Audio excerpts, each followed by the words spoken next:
بسم الله الرحمن الرحيم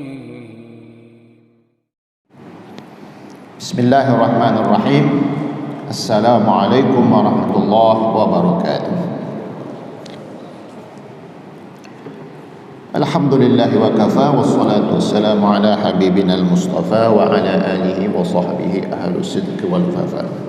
نحمده ونستعينه ونستغفره ونتوب إليه ونعوذ بالله من شرور أنفسنا وسيئات أعمالنا. من يهد الله فلا مضل له ومن يضلل فلا هادي له ومن يضلل فلن تجد له وليا مرشدا ومن يضلل فأولئك هم الخاسرون. قالوا سبحانك لا علم لنا إلا ما علمتنا إنك أنت العليم الحكيم. صدق الله العظيم. Pertama-tama mari sama-sama kembali bersyukur kepada Allah. Alhamdulillah, pada pagi hari ini kita dalam keadaan sehat walafiat. Mudah-mudahan dengan sehat kita dapat kita beraktivitas, beribadah dan bekerja. Mudah-mudahan semuanya dicatat sebagai amal soleh kita di sisi Allah Subhanahu wa taala. Amin ya rabbal alamin. Berselawat kita kepada Rasulullah sallallahu alaihi wasallam. Allahumma shalli ala sayyidina Muhammad wa ala ali sayyidina Muhammad. Bersalam kita kepadanya. Assalamualaikum ya Rasulullah. Mudah-mudahan kita yang senantiasa bersalawat dan bersalam kepadanya mendapatkan syafaatnya dengan izin Allah Subhanahu wa taala. Alhamdulillah, kita masih lanjut di pengajian kita meskipun pekan lalu libur ya. Karena kami di luar kota. Memang kalau tak penting sebenarnya tak usah pergilah. Memang luar biasa.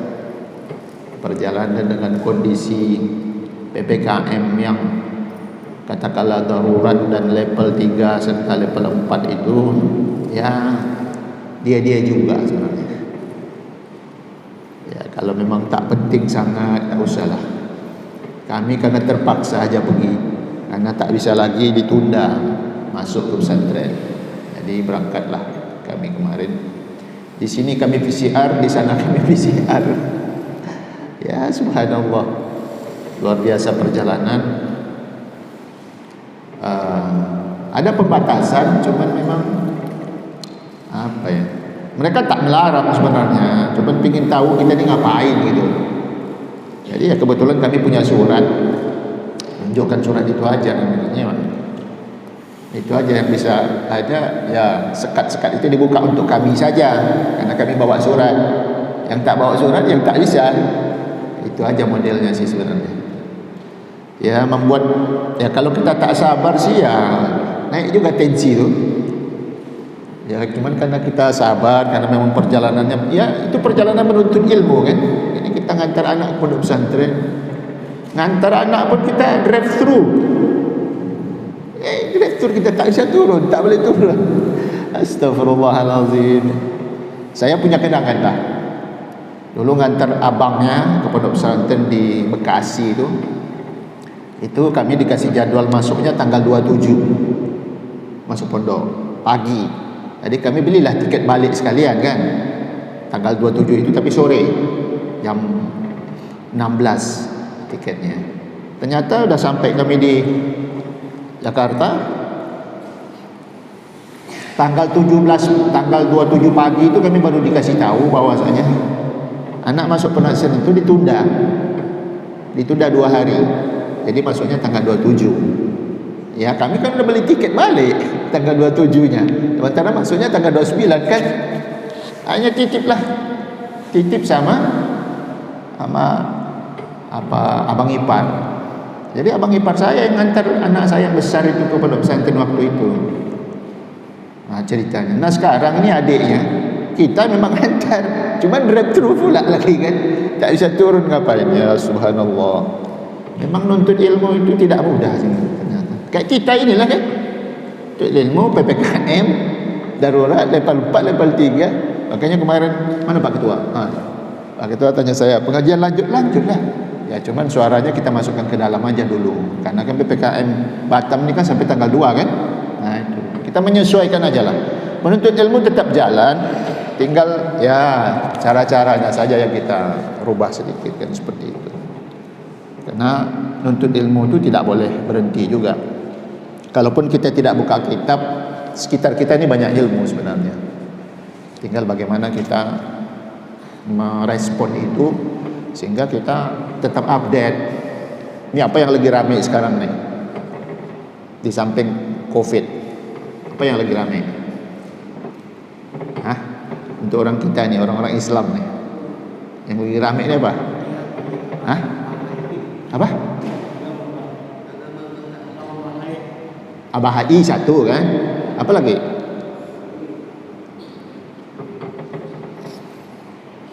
Tentang bank syariah yang ramai itu, yang Pak Yusuf Hamka itu kan 800 miliar lebih itu sindikasi. Nah ini yang saya bilang, kita ini mesti update, kita mesti belajar, kita mesti baca supaya tidak terjadi miskomunikasi. Dia ada dua persoalan besar di bank syariah itu. Sebenarnya dua-dua ini sebenarnya bisa sejalan dia. Cuman karena Pak Yusuf Hamka ini kalau nggak salah dia sindikasi. Sindikasi itu saya mengajukan pembiayaan ke sebuah bank syariah. Karena nominalnya besar, bank syariah ini dia tak bisa sendiri. Maka dia cari kawan, bank-bank lain. Itu namanya sindikasi namanya. Nah kemarin dia ini kalau nggak salah sindikasinya itu tidak hanya bank syariah, dia campur dengan bank konven.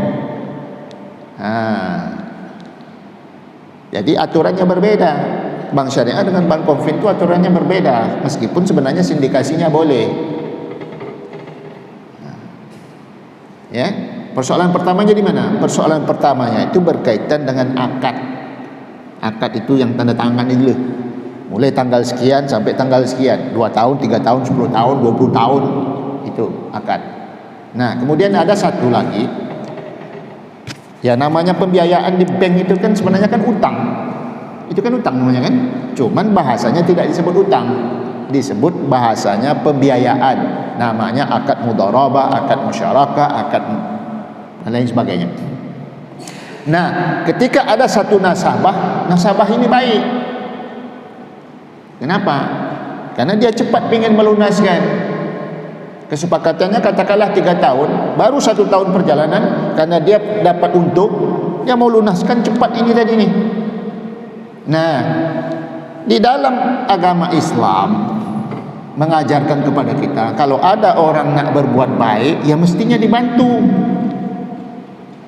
Kalau perlu dikasih apresiasi dia, kasih hadiah dia dan lain sebagainya. Biar orang baik, bagus. Yang tak betul itu orang punya perjanjian, punya utang, ada duit tak mau bayar. Nah, ini yang perlu diberantas ini. Pak Yusuf Hamka ini orang baik, belum selesai dia udah mau lunasin. Tapi karena tadi ada di sini namanya sindikasi, tidak hanya satu bank, kemudian nyampur pula lagi banknya, yang satu bertahan. Oh ini tak bisa Pak, Bapak tetap harus selesaikan sampai akhir. Katakanlah tadi sepakatnya 3 tahun, Bapak harus selesaikan sampai 3 tahun, tak boleh setahun saja. Bapak ini nggak mau dia. Kalau sampai 3 tahun lama lah katanya, penat saya dan lain sebagainya. Kan saya punya duit, saya mau lunasin dan lain sebagainya. Nah inilah tak tembus dia kan. Akhirnya dia merasa dizolimi dan lain sebagainya. Nah itu masalahnya di situ. Padahal dua-dua ini bisa jalan sebenarnya. Makanya kemarin waktu kami diskusi di BRKS, Bank Riau Kepri Syariah, saya kasih solusi mereka. Coba bikin sekarang solusinya, cari solusinya. Oke? Tadi sudah sepakat katakanlah 3 tahun. Nah ternyata dalam perjalanan ada orang yang mau melunasi di pertengahan jalan. Kalian harus bikinkan jalannya. Boleh kok. Kenapa? Karena dua-duanya perintah. Satu, perintah Al-Quran tak boleh melanggar perjanjian. Tak boleh.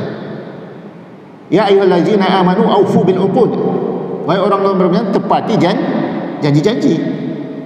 Kan akad itu janji tu kan. Makanya ditandatangani di atas materai. Tapi di satu sisi kan ada hadis Rasulullah menyebutkan, ya kalau kamu punya utang mau cepat lunasin, bagus, cepat lunasin. Nah ini kan dua-duanya perintah ini kan. Kan ibadah mahdoh itu ibadah yang ketentuan cara dan hukumnya diatur oleh Allah dan Rasulullah SAW. Termasuk salah satunya ini. Bikinkan jalurnya. Jadi tidak serta-merta, karena tadi ada yang berpikir, Pak, kalau dia bayar hanya 1 tahun saja, 2 tahun dia tak bayar, kami rugi dong. Kan rugi kan? Karena bank syariah itu untungnya jelas. Bisnis di syariah itu untungnya jelas, pasti. Contoh misalnya, katakanlah tadi dia pembiayaannya 800 miliar. Ada untungnya, kalau bahasa bank namanya margin kan. Katakanlah marginnya 10%. Nah, kalau 800 miliar, kemudian 10%-nya itu marginnya berarti berapa? Berapa? 80 80 miliar. Berarti 800 tambah 80 jadinya 880 miliar jadinya. Jadi bank itu sudah tahu kalau ini akad dari tanggal tanda tangan pertama sampai 3 tahun perjalanannya, untungnya sudah pasti. Berapa untungnya tadi? 80 miliar untungnya. Nah, sementara dalam perjalanan bapak tadi nak bayar cuma 1 tahun saja, berarti berkurang berapa miliar? Inilah yang dipertahankan oleh bank tadi ini. Tak mau dia. Itu keuntungan saya. Kalau bapak bayar setahun saja, hilang dong untung saya 2 tahun. Kan tak mau dia. Itu. Makanya harus dibikinkan jalan. Makanya pegawai-pegawai bank syariah juga, dia mesti memahami untung itu tidak selalu berbentuk angka. Itu dalam Islam mesti kita paham itu. Kita orang Islam, kita mesti paham. Mau apa ke bisnisnya, tidak selalu untung itu bentuknya angka. Misalnya 10 juta, 10 miliar, tidak selalu itu. Bisa itunya kecil, tapi ada yang lebih besar. Besarnya di mana coba?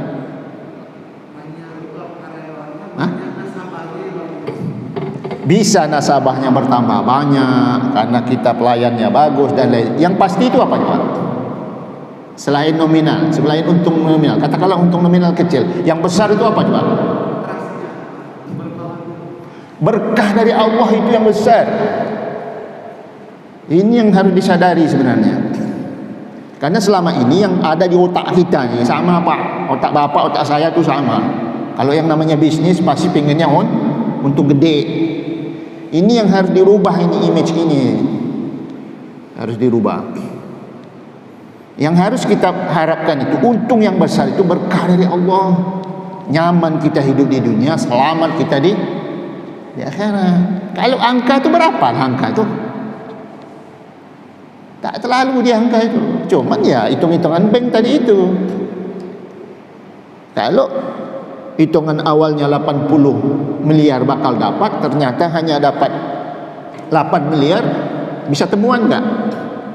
Kan ini bisa temuan jadinya. Makanya harus dibikinkan jarulnya.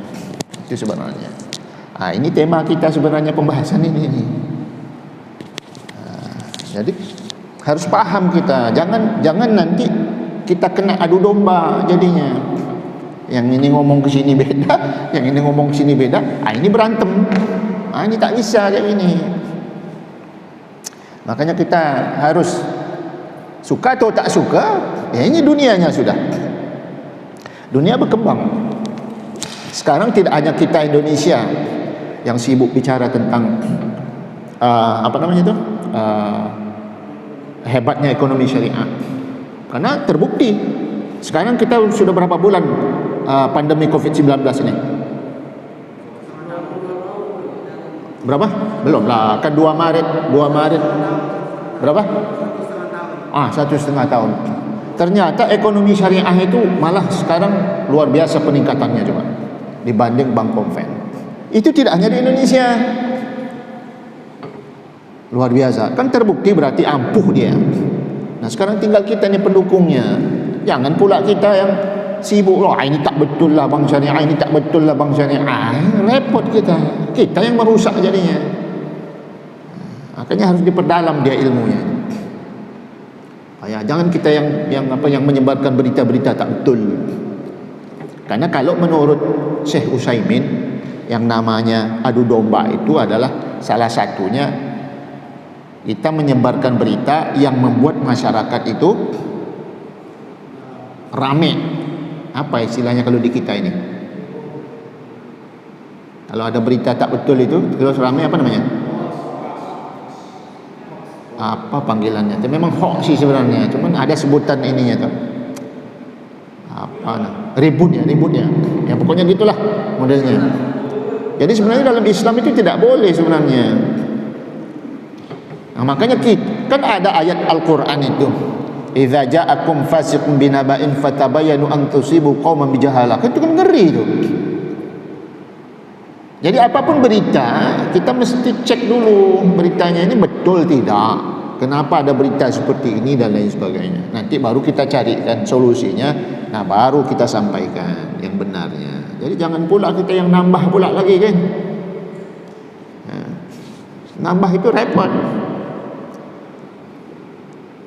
Jadi kita harus hilangkan. Ini zaman sekarang ini, zaman adu domba ini luar biasa sekarang nih. Karena zaman teknologi canggih dia kan. Orang tulisan kita bisa diedit orang kok. Yang awalnya kita tulis betul, itu bisa dikirim orang jadi tak betul. Karena bisa diedit. Kan ngeri bawaannya juga. Jadi mau tidak mau kita harus mulai dari sekarang ini memperbaiki ini.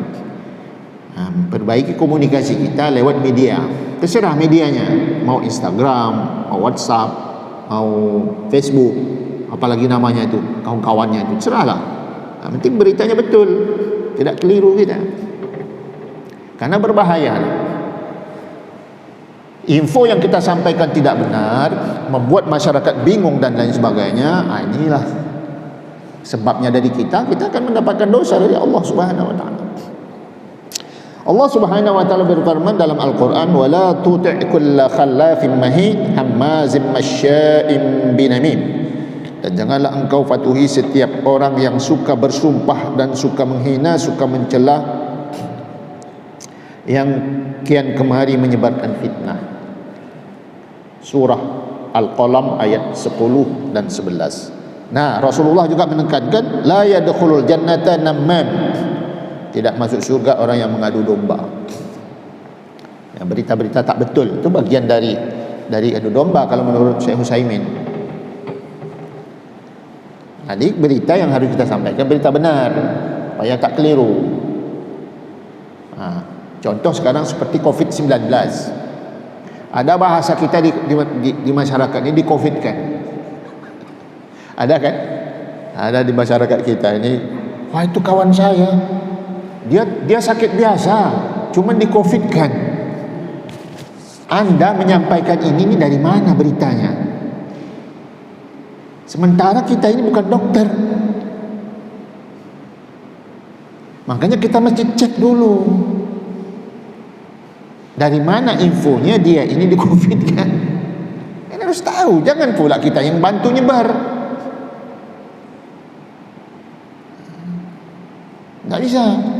Yang harus kita pahami, sakit itu datangnya dari Allah Subhanahu wa taala. Menyebar atau tidak dia itu dari kita. Kalau kita tak jaga, seperti itu dia. Penyakit itu pasti dari Allah, kesembuhannya pun dari Allah juga. Tinggal penyebarannya ini. Penyebarannya pasti dari kita lah manusia. Zaharal fasadu fil barri wal bahr bima kasabat aydin nas. Penyebarannya pasti dari kita, tangan-tangan kita, ulah-ulah kita dan lain sebagainya. Nah, ini yang harus kita bantu sekarang. Orang bukan hanya Indonesia kok sekarang kan, seluruh negara ada yang percaya, ada yang tak percaya. Ya tetap kita orang beriman, orang Islam, gantungan pertama kita adalah Allah Subhanahu wa taala. Tetap harus yakin. Kalaulah suatu ketika na'udzubillah, katakanlah positif kita ini, terima. Jangan suuzon dengan Allah. Yang penting sudah berusaha. Apa usaha kita? Pertama, yang disuruh pakai masker, jaga jarak. Terpaksalah kita solat, sebagian jaga jarak, sebagian tak jaga jarak, okey lah, no problem.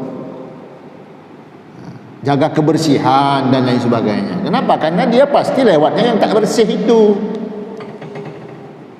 Contoh pilek aja deh, pilek itu. Pilek kalau kita tak bawa tisu, tak bawa sapu tangan, bersepah tak dia? Kata orang Melayu bersepah, leleh-leleh. Tapi kalau kita bawa tisu, bawa sapu tangan, bagus tak? Baguslah, bersih dan lain sebagainya. Itu aja model caranya. Jadi tinggal kita nih ngolahnya nih seperti apa nih sebenarnya. Hal-hal yang seperti ini. Jadi jangan kita besarkan, kita coba luruskan, supaya semua kita tak bingung. Nah, contoh lagi, contoh satu mengenai nama. Tentang COVID nih, cara menangani COVID yang dilakukan oleh pemerintah. Kan dari awal sampai sekarang ini kan berubah-ubah terus tuh namanya. Adalah darurat namanya, adalah level 4 namanya, adalah PSBB namanya, apalagi namanya itu. Dia sebenarnya caranya sama, itu juga sebenarnya. Cuma nama jadi diganti. Nah itu mungkin juga sebagian kita ni, ini apalah ini namanya, bingung dan lain sebagainya. Ya namanya manusia, wajar. Tapi kita lihat nyatanya aja. Ternyata sama juga modelnya. Berarti kan tak perlu kita bingung, jalanin aja. Nyatanya bisa kok. Mungkin ada kawan kita yang keluar Batam dan lain sebagainya. Susah pak. Bendara kita cek dulu lagi PCR-nya. Ditengok lagi mana itunya, apa namanya itu? Vaksin. Mana vaksinnya? Tengok, dicek. Dah ada, distempel dulu. Jadi PCR itu distempel dulu. Tanda tangan. Baru kita masuk dalam. Baru kita check in dan lain sebagainya. Turun kita di pelabuhan tujuan. PCR-nya dicek lagi. Betul. Mana vaksinnya, cek lagi. Terus harus ngisi itu lagi tuh. Yang untuk kesehatan itu apa namanya? EHC, ngisi lagi. Apa enggak pusing lah? Kalau kita tak sabar, berantem terus bawaannya. Ngisi. Saya bertiga, istri sama anak. 3 isi saya. Isi cepat. Pegang kertas ini, pegang kertas ini, coba. Coba. Kalau enggak sabar, tak bisa kita. Keluar dari airport, dah ada itu, apa namanya itu? Apa sekatan-sekatan itu loh. Apa enggak capek? Kita di dalam perjalanan capek enggak? Capek pak. Jumpa lagi yang begitu-gituan. Naik tolnya ditutup. Coba kalau tak bawa surat, coba mana caranya? Coba. Sampai begitunya coba. Tapi ya namanya kita manusia, yang begini ini tetap harus dijalani, diikuti aja. Ya kebutuhan kita macam mana lagi? Yang penting kuncinya jangan nipu, itu aja. Kalau nipu pasti kena lah. Kan ada yang nipu itu kan.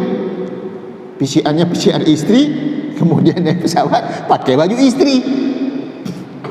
Sampai di tempat tujuan kena angkut sama polisi.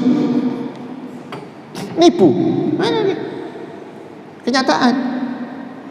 Ada pak yang nawarin kita tuh anak. Pak, bapak tak perlu ini PCR. Bayar suratnya 750. Tawarin kakak. Tak perlu cucuk-cucuk bang. Tinggal bayar aja dapat suratnya. Saya tak mau saya. Tak mau. Saya orang Islam. Tak apa-apa pak saya bilang. Saya akan bayar. Saya akan PCR. Saya tak takut PCR saya. Kalau memang pun nanti dari hasil PCR saya positif, itu sudah Allah tentukan kok saya bilang. Saya tak takut saya. Bayar saya 850. Beda 100 saja dengan dicucuk sama tak dicucuk tu. Coba. Tapi yang 750 yang tak dicucuk itu duitnya kemana? Saya gitu aja bahasa saya. Saya cari rumah sakit yang resmi. pasti duitnya masuk ke situ kan. Kalau yang tak resmi, duitnya masuk ke mana? Masuk ke kantong kan? Tak jelas. Tak mau saya. Dah PCR aja. Tinggal saya berdoa, ya Allah kasih hasil yang baik ya Allah. Anak saya tanya, ya apa hasilnya? Saya tulis, alhamdulillah saya sama ibu positif sehat walafiat. Di WA saya kirim ke anak saya yang di Malang, abangnya kan, nunggu dia bingung juga nunggu kan, jadi nggak datang jadi kan. Ya gimana hasilnya? Alhamdulillah positif sehat walafiat. Diprotes apanya? Ya janganlah ditulis positif itu ya. Ya alhamdulillah sebagai dibikin canda ya. Dari Surabaya ke sini sama juga. Masuk bandara tu susah ha? Entah berapa orang yang jaga. Periksa betul nggak tanggalnya, tanggal PCR itu kan cuma 2 kali 24 jam. Baru dia tanda tangan, stempel, masuk sana, diperiksa lagi. Wih, luar biasa. Masuk kita di sini Hang Nadim, ngantri lagi ya. Periksa lagi. Yang periksa kita itu bukan orang biasa, Pak, polisi. Polisi TNI nih yang periksa PCR kita itu. Yang tanda tangan itu mereka, yang cek itu mereka. Baru kita bisa masuk, barulah ngisi itu lagi itu. Yang kesehatan itu. Apa enggak Pak capek kita dibikinnya. Makanya orang yang tensinya tinggi dia berbahaya. Nah, tapi yang namanya kehidupan kita mesti jalan. Saya berpikir ini kayaknya COVID nih, pandemi ini, ya suka atau tak suka kita harus jadikan dia kawan. Jangan jadikan dia lawan, jadikan dia kawan. Itu aja lagi caranya. Kita nggak tahu selesainya kapan. Tapi kegiatan kita mesti jalan. Ibadah kita mesti ibadah, cari nafkah kita mesti wajib cari nafkah kok dan lain sebagainya. Tak bisa kita ngapain. Makanya harus dijadikan teman dia, supaya dia nggak ganggu kita, ya kan? Itu aja caranya lagi. Terus apa yang harus dilakukan? Berdoa sama Allah. Banyak doa-doanya yang disuruh ke kita. Banyak zikir, banyak baca Quran dan lain sebagainya, minta sama Allah. Lan yusibana illa ma katabtahu lana. Doa dari Rasulullah baca, doa dari Al-Quran baca. Itu aja caranya kita adalah. InsyaAllah kalau kita ada usaha, di samping kita jaga kesehatan dan sebagainya, Allah jaga kita kok insyaAllah. Itu aja cara kita ada lain. Yang ada ini ya tetap kita harus dijalani kok, tak bisa kita menghindar, tak bisa. Kebutuhan kita itu tetap. Yang penting tadi poinnya, jangan sebarkan info yang tak betul. Di sekitar kita ini kan ada, kalau berkaitan dengan COVID, pandemi, ini dokter, tanya dokter. Saya alhamdulillah Tiban 3 itu ketua ID Provinsi Kepri, kebetulan tinggal di Tiban 3. Jadi apa-apa saya tanya. Dokter, ada orang bilang orang yang pernah positif tidak bisa divaksin. Itu kenapa? Saya tanya, kenapa? Kenapa harus 3 bulan? Kita dapat jawabannya. Kenapa? Karena kita nanya. Kalau tidak nanya, tak tahu kita kan. Jadi harus nanya kita. Tanya sama orang yang memang ahlinya. Kan Al-Quran perintahkan kita, fas'alu ahla dzikri in kuntum la ta'lamun. Tanya orang yang tahu supaya kita tahu. Kalau pandemi sama yang disebut COVID nih, ya jangan tanya sama ulama. Tanyanya sama dokter, sama ahlinya, sama sainnya. Nah, kalau ke ulamanya apa yang ditanya? Yang ditanya ke ulama itu tentang ibadahnya. Ada COVID kayak ini, kayak mana ibadah kami nih? Salat kami macam mana? Itu yang ditanya. Jangan tanya ulama tu. COVID ni sampai kapan ni Ustaz? Mana tahulah Ustaz tu. Tanya betul. Ini COVID kayak gini, kayak mana solat kami ni Ustaz? Betul enggak kok solat kami ni berjaraknya diterima?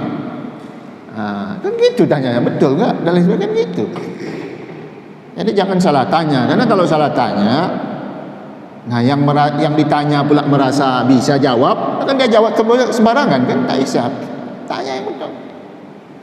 Saya tidak pernah Khusus untuk COVID-19 saya tanyanya ketua ID-nya langsung, saya tanya infonya itu. Mau saya sembarangan. Saya tanya rumah sakit yang mengeluarkan VCR yang resmi mana Pak Dokter?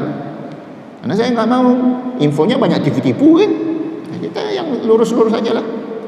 Kita orang Islam belajar meluruskan diri sendiri dulu. Karena kalau kita tak bisa meluruskan diri, macam mana kita nak meluruskan orang? Dah penat juga ngomong nih. Ada pertanyaan? Tak ada, cukup ya. Tak usah banyak-banyak. Sikit aja, yang penting pengamalannya di lapangan. Saya kira itu dari saya. Mudah-mudahan bermanfaat buat kita semua. Pesan buat kita semua, jaga kesihatan baik-baik. Wuduk jangan lupa. Wuduk jangan lupa. Kita punya ilmu dari agama kok. Wuduk itu tidak hanya untuk solat, tidak hanya untuk ngaji, untuk jaga diri dari penyakit juga bisa pakai wuduk. Yang penting wuduknya betul. Sekira itu dari saya, mudah-mudahan bermanfaat buat kita semua. Sekali lagi banyak berdoa kepada Allah Subhanahu wa taala. Doa itu tidak hanya untuk diri kita sendiri, doakan kawan-kawan kita yang sakit, yang positif, yang sedang isoman, yang sehat pun perlu didoakan juga. Supaya dia tetap sehat. Kita tutup dengan doa kafaratul majlis. Subhanakallahumma wa bihamdika asyhadu an la ilaha illa anta astaghfiruka wa atubu ilaik. Terima kasih atas perhatian, mohon maaf atas segala kekurangan. Billahi taufik wal hidayah. Wassalamualaikum warahmatullahi wabarakatuh. Alhamdulillahi rabbil alamin.